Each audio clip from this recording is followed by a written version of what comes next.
this one I don't really understand. It says most Americans are wrong about crime. What are we wrong about?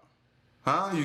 You do the crime, you go to jail. Do the crime, you do the time. Like, what are we wrong about? The statistics, maybe, the stats, all of that type of stuff that they be forging, that could possibly be true, but let's see. In the fall of 2022, we conducted 100 interviews in New York, Seattle, Chicago, Philadelphia. Hannah Love, she researches cities and public safety at the Brookings Institution. What we overwhelmingly heard from folks was fear of crime in downtown business districts. It was 2 years into the pandemic, and in the middle of what felt like an explosion of American crime spiking on the streets of cities across the country. Grapple with crime has increased. Nationwide spike in violent crime in the U.S. is rising. Homicides increased by 36%. But since then, the story has gotten a little more confusing. Sometimes the news says that crime is going down, but other times crime is turning cities into war zones. FBI is underreporting Random acts of violence. 2/3 of Americans say crime in the U.S. is a very or extremely serious problem. And more than 3/4 of us say that there's more crime than a year ago.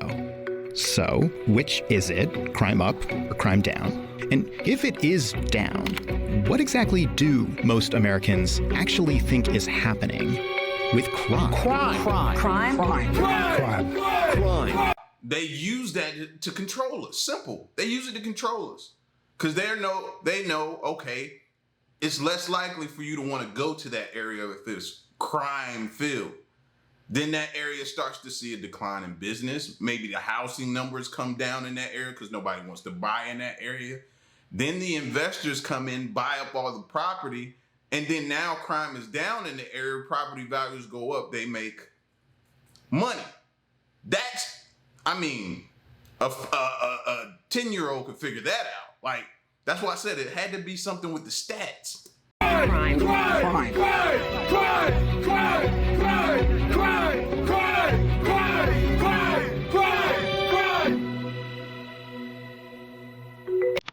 So my first question was, okay, when the news says that crime has decreased, where's that info coming from? I asked my colleague Abdullah. My name is Abdullah Fayyad. I'm a policy correspondent at Vox. The two areas that we get our crime statistics from are the FBI crime database. Law enforcement agencies around the country voluntarily report their crime data. The other is the National Crime Victimization Survey, which is administered by the federal government and asks people directly whether or not they have been victims of a crime. And both of these sources have their own limitations. The survey usually talks to around 250,000 people, which is both a lot of people and only about 0.07% of the country. And the FBI's data is by nature only made up of crimes that get reported to police. That's actually a big reason the FBI's data on homicide is one of the most widely studied and cited crime statistics, because murder is almost always reported. Now, right now this chart ends in 2019. Add 2020, and we see murder spike. There is a reason why people feel like crime is going up, because crime was going up. But experts we talked to also recommended putting that spike into context of the way that things were before this, what sociologists and criminologists refer to as the great crime decline of the 90s. And if you extend the chart in the other direction too, all the way to 2023, that 2020 spike starts to look temporary. It's now falling. Not yet to where it was before the pandemic, but down. So that's homicide, but we can also look at the FBI's broader violent crime rate over that same period of time, which also looks like it's falling. The national property crime rate is a similar story. This doesn't mean that all crime is going down everywhere, but it does mean it's down in most places. And yet, 77% of us say the opposite is true. So let's look closer at that. The polling organization Gallup has actually been asking Americans this question for about 35 years, and their data on how people have answered it over that time gives us a clue on how to interpret it. Because it turns out, with the exception of like 2 years, a majority of Americans have always said that crime is higher than it was last year. What we're seeing is a consistent fear about crime, despite the fact that over the same period of time, crime had been steadily on the decline. And it's also worth taking a similar look at this chart from earlier, where 2/3 of Americans say crime is a very or extremely serious problem in the US. We can also chart that over time and see that it is also a pretty consistent belief. But Gallup also asked another version of that question. How serious a problem is crime in your area? And only a small minority of Americans typically say that crime where they live is a very or extremely serious problem. In other words, The vast majority of Americans feel safe, but there's this kind of abstract perception of crime is out of control. crime is out of control. But not where I am, but somewhere. That somewhere was partly the subject of Hannah's research interviews, many of which, remember, were about a specific fear in a specific place. A fear of random acts of violence downtown. Violent crime downtown, in the parts of cities where people go to work. Downtown Atlanta, stay out of there. Stay out of there. Crime is, but now that I'm hearing this, is it actually, I don't know the official statistics. I know what I'm seeing. I know what I'm hearing. I know what I'm seeing on social media from news. I know that. So that in turn makes me completely hate going downtown Atlanta. I despise it now, to where before it was sought after. I couldn't live down there, too expensive, but I live in the outskirts. That way I can commute in and enjoy all of the things that it offered and then go back home. Now I'm glad I don't live down there because of the crime and different things you see, but is it all smoke and mirrors is now what I have to question. Hannah and her team found that interesting because they also did a geographic analysis of where in cities crime was happening. When we crunched the data, we found that there was a significant mismatch in perception and reality of crime, particularly as it pertains to where crime occurs. In Chicago, for example, they found that most of the increase in gun deaths in 2020 happened in disadvantaged neighborhoods on the west, south, and southwest sides, and barely at all in the dense downtown loop area. In New York, they found that in the busiest parts of the city, violent crime only increased about 2% from 2019 to 2022 compared to an 8% increase in the rest of the city. Downtowns were not driving any sort of citywide increases in crime, even though people felt as though they were. So even when violent crime was higher, it wasn't high where people thought it was high. But why did people think that? All right, so we were looking at this data that showed us that while people thought urban downtowns were really dangerous, they actually weren't. Now, one reason people thought that might have been media coverage. Crime continues to concentrate within neighborhoods where it's always been bad. But community or everyday gun violence often doesn't make the headlines as much as something that would happen in a wealthier or more tourist-based district. 2 violent attacks in Times Square. 2 separate stabbings in Center City. 4 robberies that have happened downtown. But Hannah found that the people she talked to weren't just seeing stuff on TV. They were also reacting to something they were seeing in person. When we were doing our interviews, people often conflated crime and unsheltered homelessness within the same breath. One thing that has changed a bit since the pandemic is in who you see on the streets in these downtown neighborhoods. Before the pandemic, that would be overwhelmingly office workers, some tourists, but there were also always some number of people on the streets experiencing homelessness, addiction, mental health issues. And then the pandemic emptied these places out, and as office workers and tourists slowly returned... When there's less people crowding the streets, you're more likely to see things like visible homelessness or visible drug use. Today, more of us are back in offices, but there are also, by some accounts, simply more vulnerable people on the streets, partly due to the cutting of social services. For example, by 2022, New York State had 20% fewer psychiatric beds for people with severe mental illness than it had in 2014. And from 2019 to 2023, the number of Americans experiencing unsheltered homelessness went up by more than 20%. I live in Boston, where over the past few years, there has been a homeless encampment that does create this public perception that there is not just disorder, but chaos in how the city is running itself. Even if, those encampments don't necessarily pose, an imminent threat or danger to the residents that live in those areas. Changes like these can make a city feel different, even less safe. But all the data we have tells us that equating vulnerable people with crime is not correct. And here's the problem with that. If people don't feel safe then we're not accomplishing our task. Stats don't matter if people don't believe they are in a safe environment. What we're currently seeing right now is a lot of politicians and policymakers crafting policy based on perception rather than evidence. The governor of New York sent the National Guard to patrol the New York City subway. Crime on the subway had already been on the decline. That's an explicit example right there of having perception-based policy take a lot of municipal resources and taxpayer money without having any results because it's in the wrong place. A lot of what we're seeing are counterproductive policy solutions to crime in the long term. Harsher penalties for petty crime that include eliminating eligibility for parole and probation. In San Francisco, voters imposed drug test requirements on welfare recipients. Tough on crime bills that we kind of felt like the country was moving away from, over the last 10, 15 years, and now are coming back in a very big way. I was also hearing about some of them on the West Coast implementing the homelessness laws and different things like that you couldn't be on the street. It would be against the law for you to do that. Now, I don't know the ins and outs. I just saw the headline, and I ain't even confirmed was that true. So, but I have been hearing that, and it makes sense with everything we've seen with that homeless situation over there, how it drove out the businesses and everything that's been happening. So you should have figured something like that was coming down the pipeline or is already done came down the pipeline and it's here now. Should have been anticipating that. In a way, this is an impossible story to tell.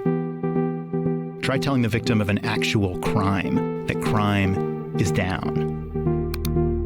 Try telling it to a country seeing real crimes on TV.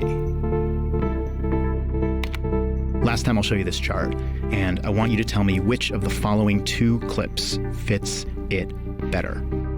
Last year, the murder rate saw the sharpest decrease in history. Violent crime fell to one of its lowest levels in more than 50 years. The defund the police Democrats have turned our once great cities into cesspools of bloodshed and crime. In April 2024, an ABC News poll found that voters trust Donald Trump over Joe Biden on crime and safety by a margin of 8 percentage points. I was honestly surprised it wasn't more than that. Imagine that the homicide rate kept falling like this, and that by 2025 or 2026, you saw it get to its lowest in decades.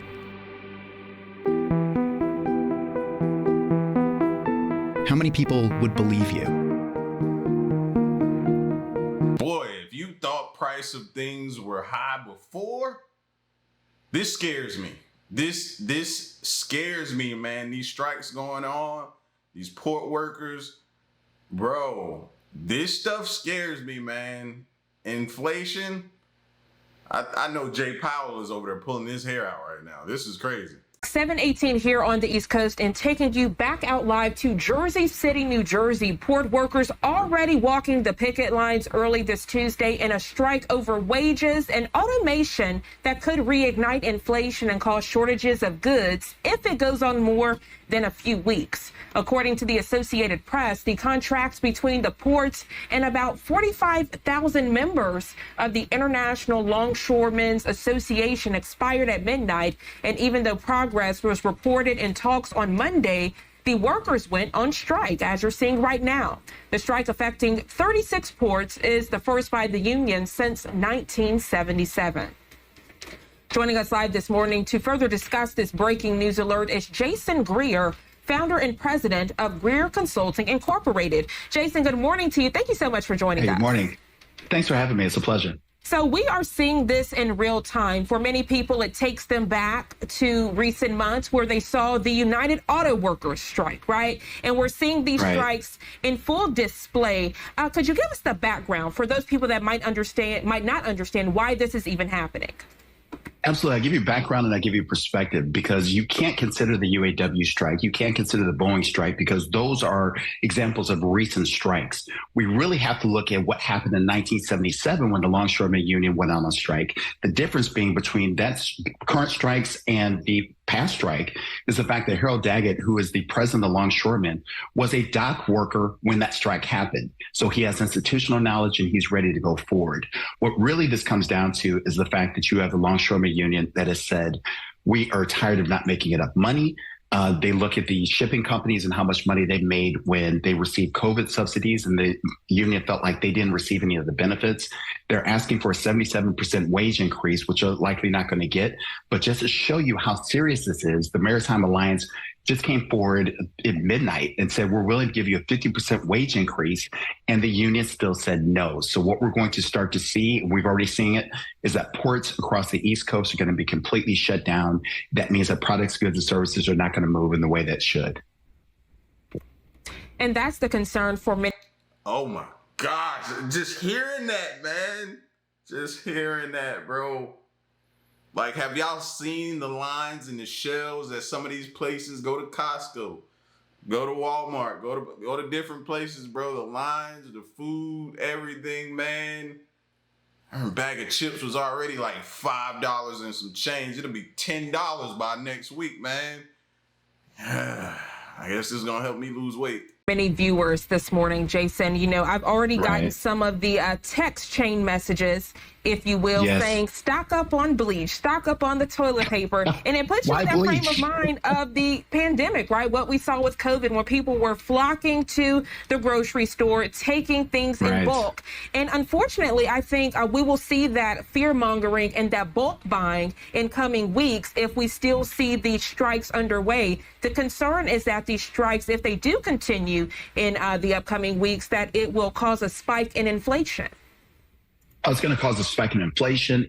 Look, if you're in ports across the country, especially those ports, let's say New York as an example, one of the good things for these cities is that they've been through this from a historical standpoint. So they started to stock up in terms of, products, goods, and services for grocery stores, products, goods, and services for hospitals, so that there are short-term supplies. The problem is they're short-term supplies.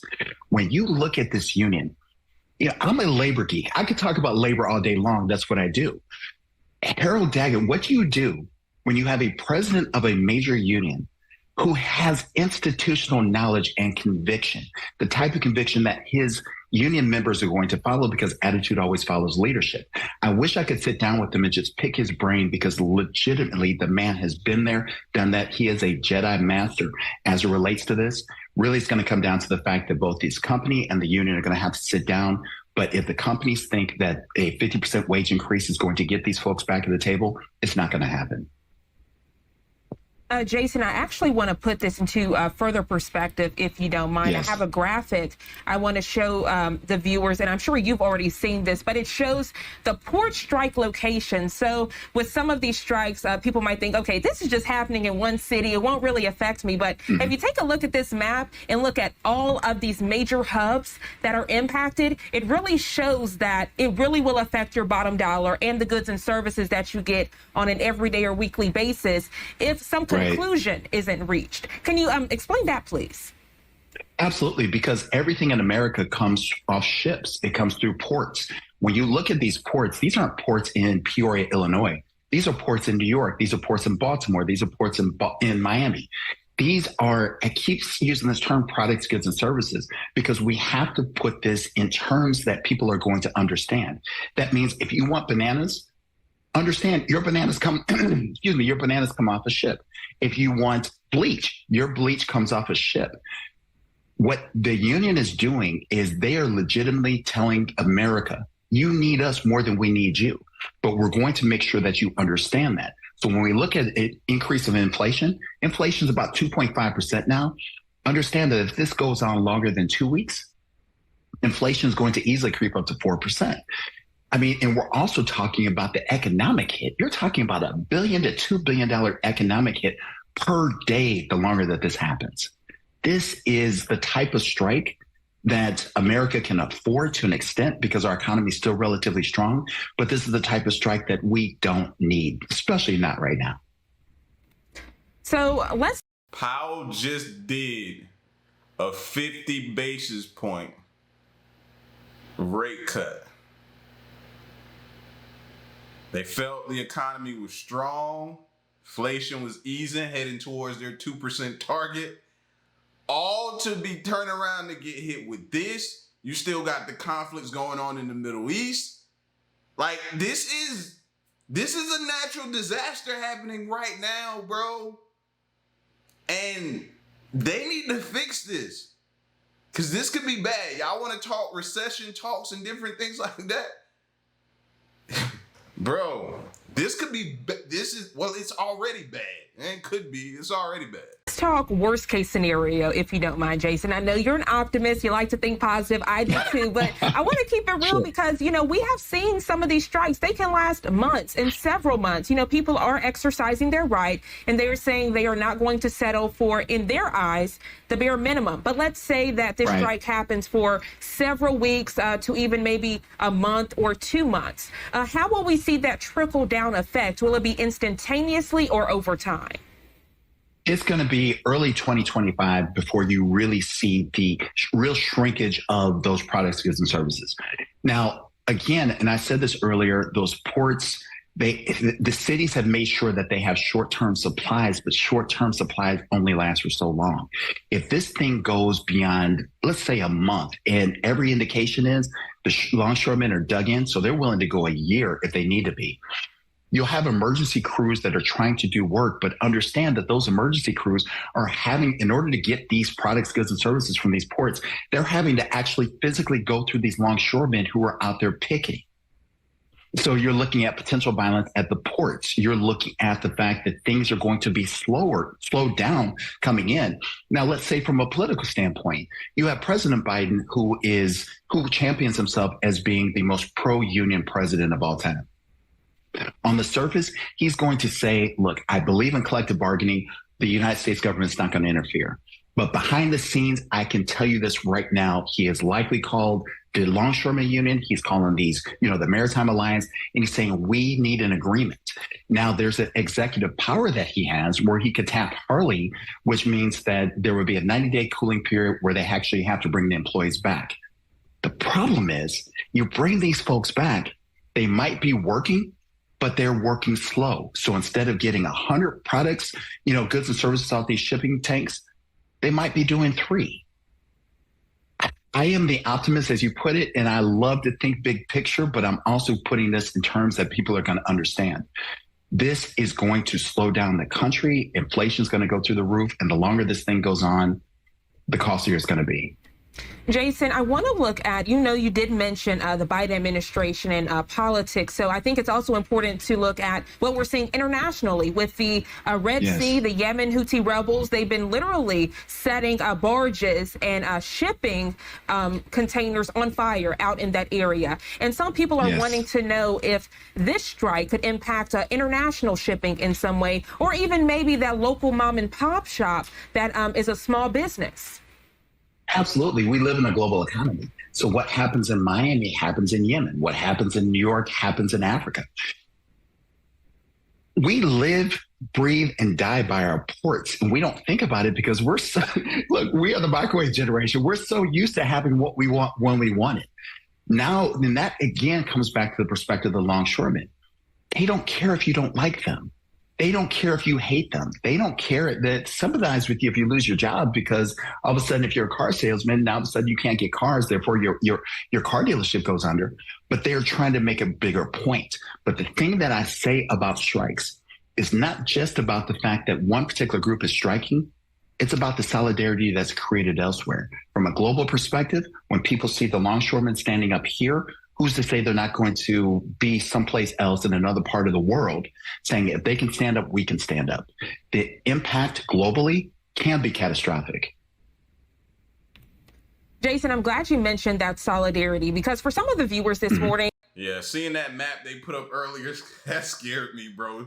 Showing all the different ports and everything that are striking, bro. That's horrifying. That's horrifying. For the person whose average wage, the wages aren't going up. So you, as a person who has a job, your boss isn't paying you, saying, hey, okay, they're out there striking, let me give you a raise so you could make it through this. No, it's not happening like that. And then just like he said, They know people are gonna lose their jobs because stuff isn't coming in. And if stuff isn't coming in, nobody's coming in there to buy it. So then they can't pay their workers. So they gotta lay them off or furlough them. Like, trickle-down effect is gonna be scary for this, man. I'll be honest, they might be confused why this strike is even happening. If you look at the ILA members, they have a base salary of about $81,000. And then if they get overtime, that could increase to around $200,000. You say that to the everyday American, they're like, okay, what's the problem? That sounds like a great paycheck. So what is the real issue here? Because for some viewers, they might not understand why $81,000 is not a good paycheck for those members in this line of work. Absolutely. And I'm glad you asked this question. $81,000, a pay range of $81,000 to $200,000 sounds like a lot of money. And to the average person, it is. But what these dock workers are looking at is you might pay me $81,000, but you, the company, you're making billions, not millions, you're making billions, and you're only giving me $81,000, and you're not recognizing how much you actually need me. On the other side of that, during COVID, when these shipping containers still had to be shipped and had to be moved, you had dock workers who were actually out there while the world was in a state of global pandemic. They were out there, they were fighting, they were making sure that these products, goods, and services were being delivered. They're looking at these companies that received a bunch of COVID subsidies that took it from, in the billions to billions with a capital B. And they weren't sharing that with the union members. So the union is upset about that. But let's talk about this, because I have made this prediction that we're going to continue to see strike actions across multiple industries because of one simple word, and that's called automation. And that's what this is really coming down to. AI, baby, it's here. And these workers are like, nah, you're not finna take my job. Machines don't, I think I saw one of their signs, something like machines don't feed families. We do, or something like that, bro. AI, man, this is what some people were talking about and predicting.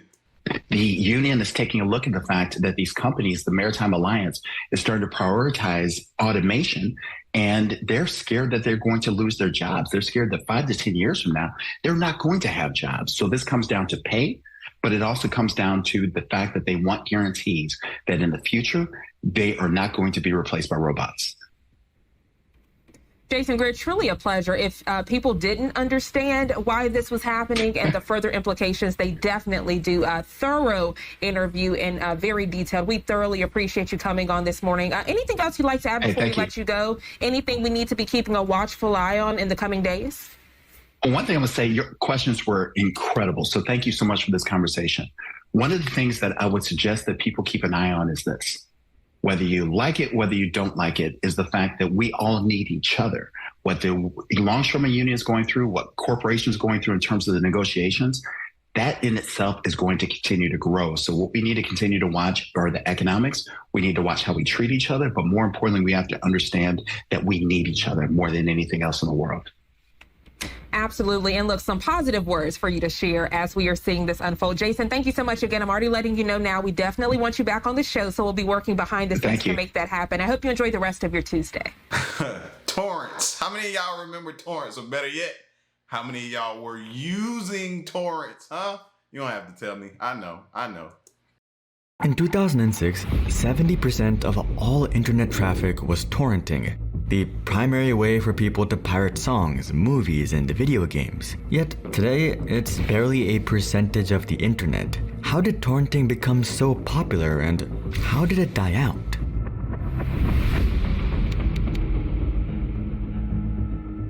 In the late 90s, internet traffic was booming, as was internet speeds.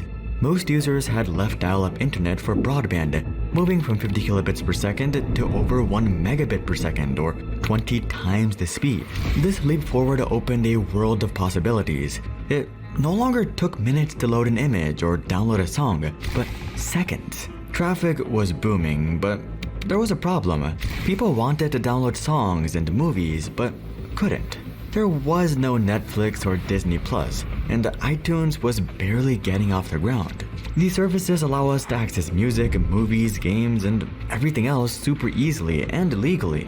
But back then, before the spread of centralized servers and systems, the internet was more like the Wild West. Companies didn't know how to service or monetize it.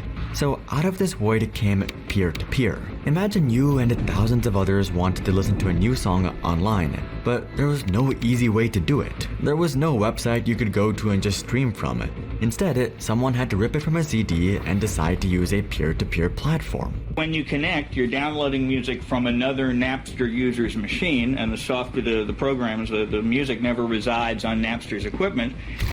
Boy, I haven't heard that name in a long time. Napster and good old LimeWire.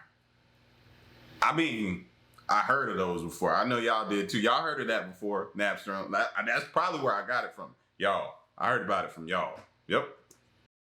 Here, the user would seed the file for others on a platform like Napster. They aren't uploading the file. Instead, they're allowing you to download the song directly from their computer. Then, with the file on your computer, you could seed it for others. The more seeders, the easier it was to download. Peer-to-peer made it easy for pirated songs and movies to spread like wildfire. Platforms like Napster, LimeWire, and BitTorrent began appearing, and soon they all had millions of users. The internet in the 2000s really was a different place. It seemed like everyone was pirating. All of this was obviously illegal, and it was a bit annoying to do, with all kinds of viruses hiding in the seed files. But that didn't stop people. It was easy enough for it to catch on. Industries like film and music had never seen such widespread copyright infringement, and it was only getting worse. Torrenting had taken off. Its size was unbelievable. By 2006, 70% of the internet was peer-to-peer file sharing. People no longer needed to buy CDs for songs. They could torrent them and then export them to an MP3 player. Easy for users, but it was costing copyright holders everything. The Motion Picture Association of America lost over $2.3 billion in potential revenue thanks to internet piracy, most of which came from peer-to-peer. Artists saw their new songs and albums leaked and downloaded, and it wasn't just artists who did. The global entertainment industry as a whole had been changed forever, and copyright holders needed to take action.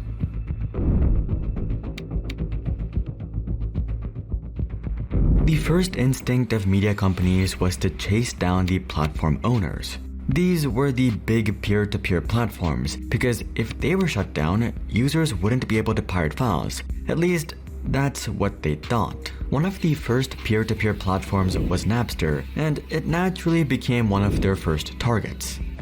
Legal troubles over copyright infringement aren't slowing down Napster. The song-swapping company is now in the top 50 list of most visited sites on the web, according to Media Metrics. But Napster made it. Like, I remember, like, you had people going to the stores and buying the big spindle of blank CDs, bro. That's how you would buy music. You would go buy it from them for like less than what it was in the store. What was it? Used to be like $19, $17 or something like that, depending on how old you were. You might have lived through a time when it was cheaper than that, but instead of getting it there, you go get a CD with the album written on it in marker or something like that for like, what, $5? Bundles were like, what, 2 for $5, 3, something like it was crazy. It was crazy. And then you see people ride around and they have these spindles and it'd be CDs, and then it bled over into DVDs next. Like that whole wave was just, it was crazy, man. It was crazy. It was, like he said, it was the Wild Wild West. One fatal mistake. While the company did not host any songs themselves, they used a centralized server to organize these pirated files. And unfortunately for them, this gave law enforcement an easy target. Napster was sued for tens of millions by copyright holders, including A&M Records and even Metallica. Yet, during the lawsuits, something unexpected happened. These lawsuits had given Napster a lot of publicity. Even more people began signing up, rising to a peak of 80 million users. Not only that, existing users began downloading as much as they could before the platform disappeared. After countless lawsuits and payouts, Napster filed for bankruptcy in September of 2002, and soon other cases began to spring up, the most notable of which was the Recording Industry Association of America, or the RIAA, suing LimeWire on behalf of record labels. They alleged that LimeWire had cost the music industry a ridiculous $75 trillion.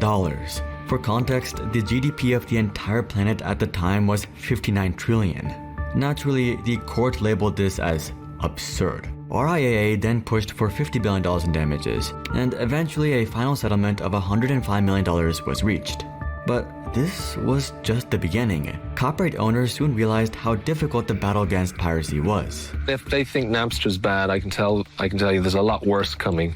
There's software that's, that is untraceable just around the corner. Whenever authorities closed down one platform, 3 more appeared. Users simply migrated to the new platforms and continued their illegal downloads elsewhere. Not only that, future platforms became decentralized and harder to track down, and the lawsuits were getting longer and longer.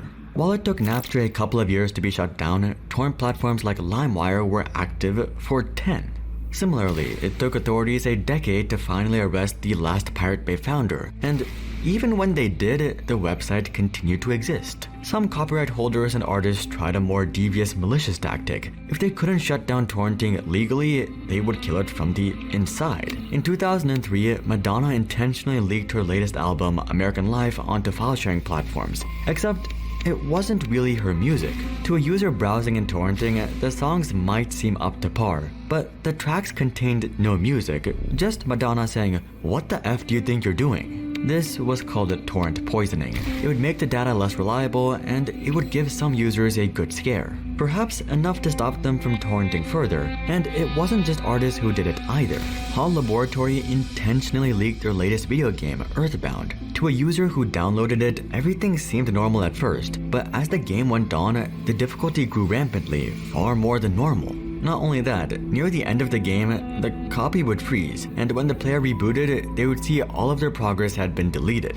But even with all the lawsuits and the torrent poisoning, things weren't working. Torrenting was still only growing. So organizations like RIAA tried a scare tactic next. While going after the platform owners, they also began to sue the users. Tens of thousands of users received lawsuits for illegally downloading music. College students found themselves charged with absurd charges. Jamie Thomas, a single mother of 2, was found liable for $222,000 in damages for sharing 24 songs on Kazaa. This did scare off a lot of users, but created even more problems. RIAA had been forcing internet service providers to hand over user data on a technicality, Digital Millennium Copyright Act. If they suspected someone of copyright infringement, an ISP had to hand over this data without the approval of a judge. With that came an abuse of power. RIAA began sending thousands of lawsuits to users even vaguely connected to the platforms.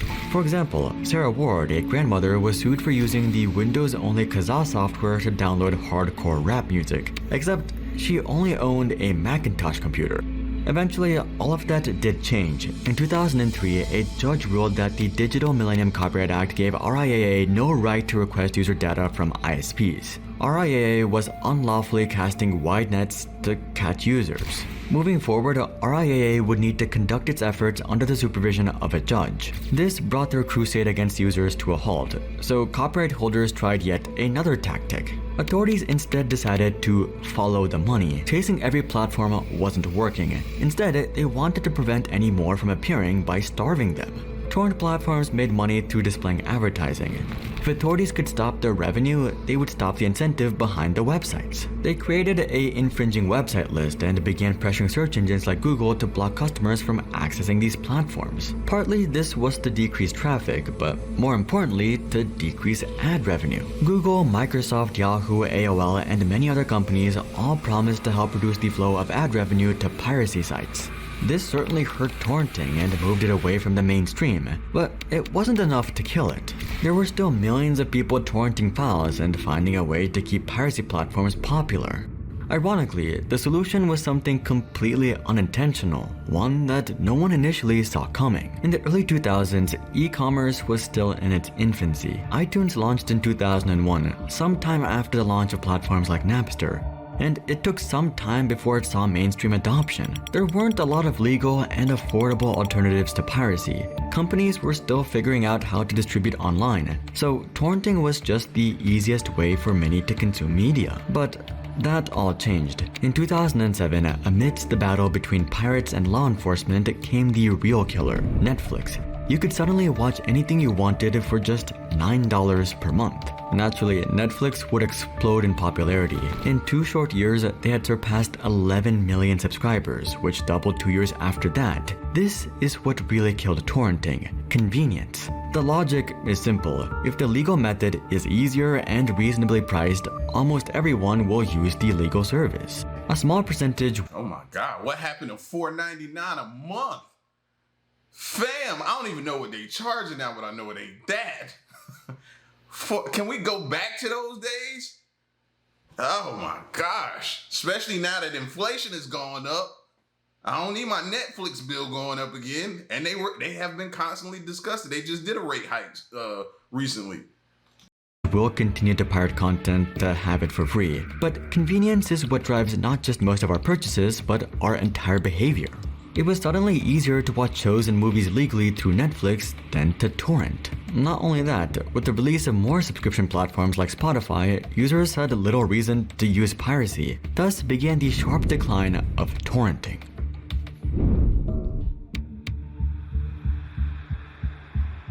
Torrenting gradually fell out of favor. By 2011, peer-to-peer had fallen to under 19% of internet traffic in North America. By 2013, that traffic was down to just 7.39%. It was on a gradual decline, and with it came the rise of web traffic. In 2015, all of peer-to-peer was estimated to be just 3% of internet traffic. For a comparison, that was about the size of Hulu, which wasn't even the biggest streaming site. This created a snowball effect. There were less people on these platforms, so less people to seed files. Not only was there less traffic, but it was getting harder and harder to torrent altogether. With less traffic came less impact too. In 2017, pirates threatened to release Orange is the New Black on BitTorrent before it was officially released.